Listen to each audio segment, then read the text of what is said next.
You're listening to another great episode of We Speak Dispatch, sponsored by our friends at Watson. Hi, everybody. Welcome back to another great episode of We Speak Dispatch. And my goodness, you're looking very well today. So whatever you're doing, keep it up. Anywho, and so we're here to do another great episode, and we've got our usual cast of characters here. We got Joe down there driving. As you can tell, he's driving. He's in Wisconsin, I believe. And Leslie's over there. Hi, Leslie. How are you? Really, really good. How are you? And finally, we got Glenna to come back because she's been kind of absent from our episodes. So finally, she's back. Have you found a home? Finally, I'm here. Are you living in a home or a hovel or traveling? This is actually this is the RV. This is the bedroom of the RV. RV traveling. All right. And this Joe, has been home for a while. What kind of vehicle are you driving, Joe? He's frozen. He doesn't want to talk. Now he says I'm just not going to comment on that at this point. Wisconsin. What kind of car are you driving, Joe? Just got into Wisconsin. All right. God, he doesn't. We'll just leave it at a nice one. Okay. Not a nice one. Wow, this is a way to kick off a really exciting episode. Watching Joe drive. Anyway, so Yeah. All right, so we have a very special guest today, and our guest is Rebecca. And Rebecca, tell us a little bit about yourself, and then we're going to talk about your topic you want to discuss. So tell us a little bit about you.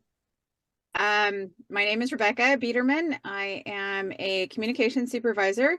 Been a supervisor for about 5 years now at a small agency in LA County. I have been a dispatcher for almost 30 years now. So yes, I started when I was 5. Wow. You guys could do the math there. Wow.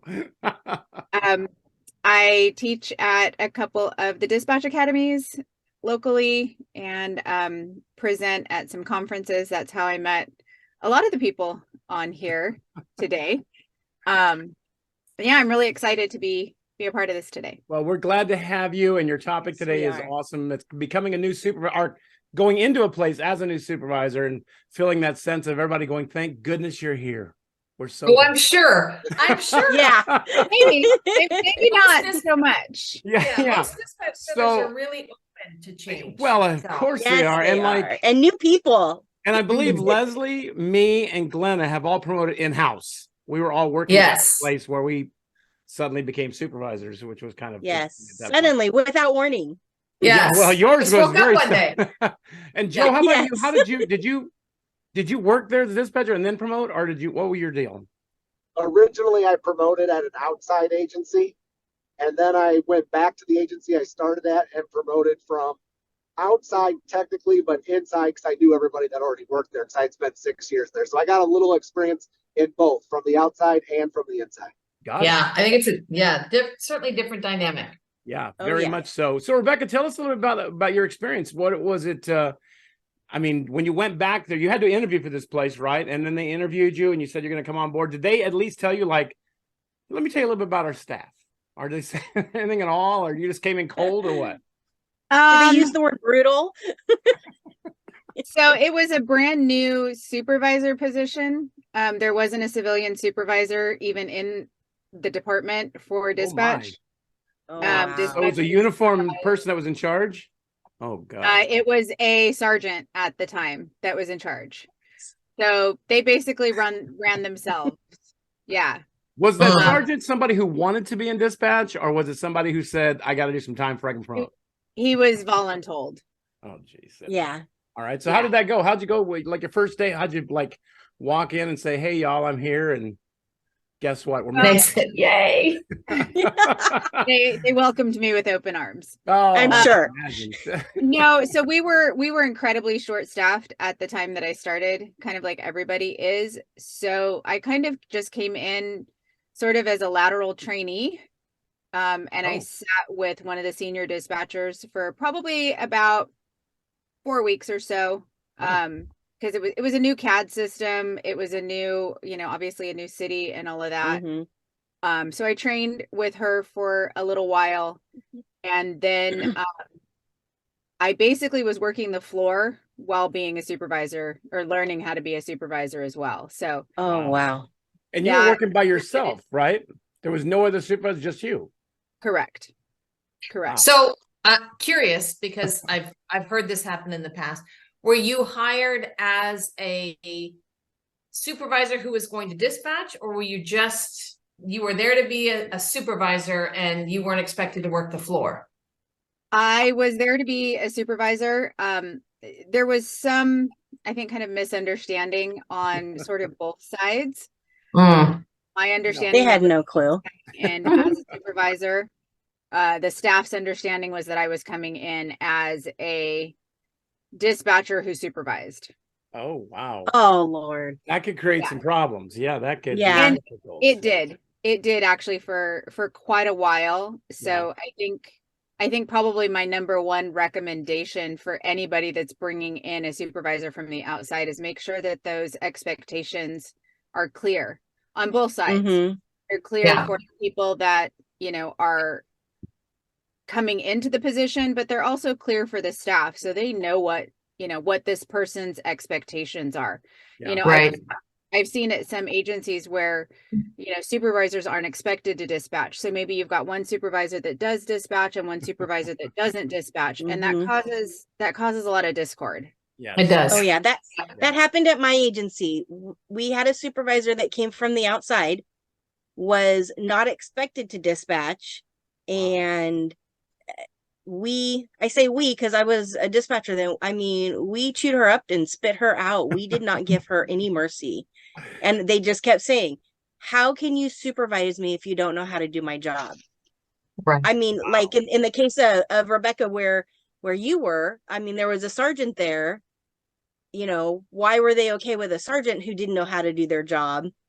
But then when the civilian came in, yes, ma'am. Because for whatever reason, and maybe I'm speaking out of turn here, but in my experience, it seems as though somebody who wears a gun and a badge automatically garners more respect than someone who is civilian, because that's an absolute perfect point.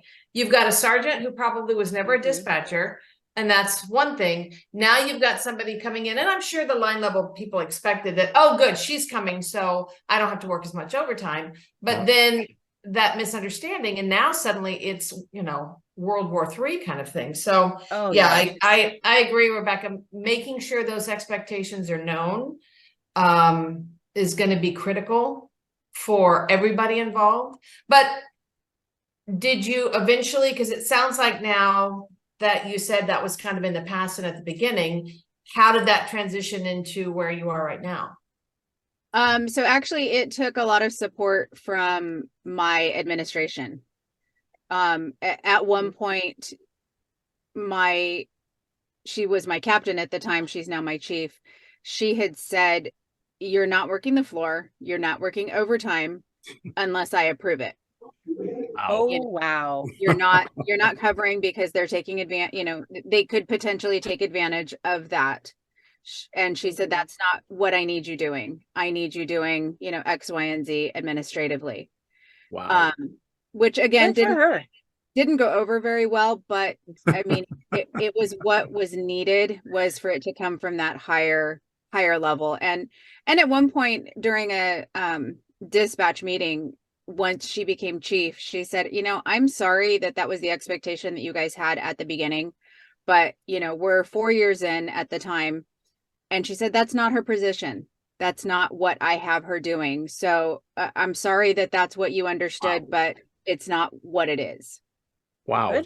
That had to be a difficult couple of months or year or whatever it was over there. It's like, yeah, because you came in as a supervisor somewhere else, right? Yes, at a different agency. So you had the skills of like communication with somebody, how to handle discipline, how to talk to people, all that stuff already. So at least you didn't come in blind. Like, good luck. I mean, you know, well, yeah, there you go. So I had worked as like an acting floor supervisor before. I never was formally, you know, an assigned supervisor. Yeah. Prior to coming into my current agency. So I was learning the position, I was learning the agency, and they were learning me. Mm-hmm. You know, and I think that is one thing that, you know, I know from my history, somebody new comes in and it's difficult. You have to learn them. You have to learn, you know, their style, all of that kind of stuff. So, you know, to their credit, they also they also were going through massive change and a learning curve, Mhm. just like I was. I mean, that's Yeah. a change is expected. And Joe, you said you left and then came back to your center. Yep. Was there a dynamic change because people are like, remember when you used to work here and you did this and that? Remember when you were That- cool? Yeah. Yeah, that definitely came up. But I would say there's two things. I want to talk about the agency I went to. So Mhm. the agency I went to, I made the biggest mistake, and this is something I would tell all new supervisors, is I kept talking about the agency that I came from rather than Yeah. becoming the agency that I went to. I didn't do that fast enough. And I teach that all over the nation whenever I would go around and speak, is when you switch agencies, make sure it's all about your new agency. Yeah. And if they want to hear about your old agency, then talk about your old agency. But I would Right. Yep. refrain from doing that proactively. Then when I went back to the agency I started at, oh, they definitely reminded me of, remember when you used to and now you're harping on us? So it was reestablishing relationships in the new dynamic, which took a little bit. Yeah. And I would say be patient when you get promoted from within and build a different relationship or a new relationship with people, as working with them as a coworker might be different in how they want to be led as a person. So don't think you may know how they really want to be led just because you worked with them before. And Right. Yeah, that's like so I said true. before, that Glenna and Leslie and I've all had that same kind of experience. Leslie, when you promoted from within, was it Leslie, remember the days when you used to be like this? Oh yeah. Did you And, hear and when I was promoted, and I still think that we struggle with this as a profession. When I was promoted, there was not a lot of civilian supervisor training. So Oh, it really was good luck. Yeah. And Mhm. so I'm interested to hear from Rebecca. Okay, so how, what did you do? And especially for those who may be listening and they're transitioning into this role, or they're thinking about promoting and going to another agency, how do you establish those expectations and those relationships starting from the very beginning? Because at least they don't know your history, which can be a good thing or a bad thing. But, Yeah. Mhm. how do you establish those relationships moving forward? Because I think, Joe, you've got a great point. It is all about the relationships and the rapport that you build with people.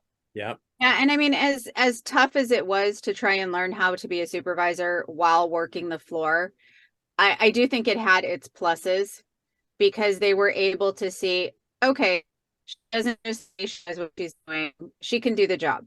She knows, Mhm. she knows what she's doing. Yeah. And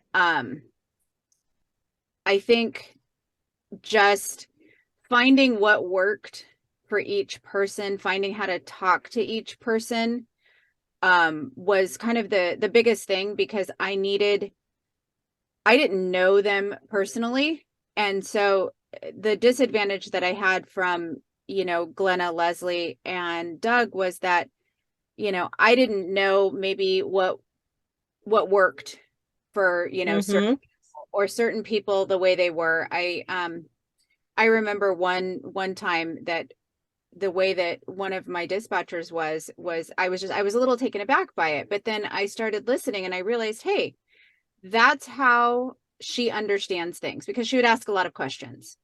And to me, kind of starting out and growing up in the environment that I did, questioning was questioning, as opposed to kind of Mhm. questioning as a way of understanding. So working with them definitely allowed me to learn those things, as opposed to just being in the office and not having that partner relationship with them as well. So I have a question, because I raised my hand because I'm polite. Because sometimes this might happen. Was there anyone inside your agency that had gone for the job that now gosh. Ooh. was still part of your staff, but they had not been chosen to take the supervisor role? And how did you work through that? Yes, there was. So there was actually two. One of them left to go to another agency a couple of weeks after I started. Oh. And one of them is still there. And I think relying on their historical expertise and their historical knowledge still allowed them to feel value. You know, Good. that maybe Oh, they weren't, good. maybe they weren't chosen for the position, but I still knew that there were things that they knew that I didn't. Yeah. You Sounds know? like Joe's got something. He was raising his hand. I was he trying to was. raise my hand as well. I thought he was waving. Yes, I'm like, hi. I thought he was waving like me too. when I went to the agency when I first promoted to being a supervisor or leader, there were two people. It was a consolidation where they merged the city and the county together, and they had been supervisors at their agency prior to, and now they were no longer supervisors at the agency that we merged. Wow. Oh, And hardcore. Wow. Yeah, and I came in with no leadership experience, so it took years to build the relationship with both of them. But I'm proud to say that I just went to the Chiefs' retirement a few months ago, and one of them actually came up to me and gave me a tremendous hug and was glad to see me. So you can build those relationships even when people aren't chosen for the profession.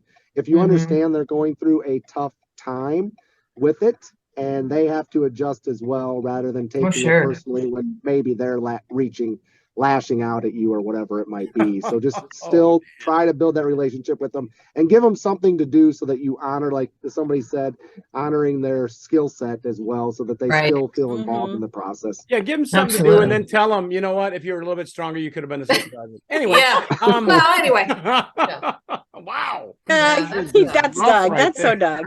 Well, I will tell you what, Rebecca, that time went so quickly right there, almost 20 minutes on the clock right now. So Wow. we've already gone through it, but it's such a great topic. And I mean, I know we could be talking on this topic for probably an hour or so. Just one on what Leslie said a while ago about how everybody has no problem with uniform people taking over a comm center, but they certainly wouldn't want a dispatcher taking over the uniform side. But anyway, that's my soapbox. Anyway, so we definitely appreciate you coming by. And Joe, can you give us the stats on our social media accounts? What do we got? Oh, we are all over Facebook, Instagram, YouTube, TikTok, Twitter. We're all over the place. Make sure you listen to us on your favorite podcast platform. 25,000 plays, 40 plus countries. We are out there for you to listen to. That is some awesome stuff out there. So, Rebecca, thanks for stopping by and dropping your topic on us right there like that. Thanks for Glenna and Leslie and Joe and John somewhere out in the Ethernet somewhere out there. So, He was here in spirit. That's right. They're in spirit. But we definitely appreciate everybody coming by. So thanks a lot. Make it a great day, folks. Go out and make it. Thank you for listening to We Speak Dispatch, sponsored by your friends at Watson Consoles.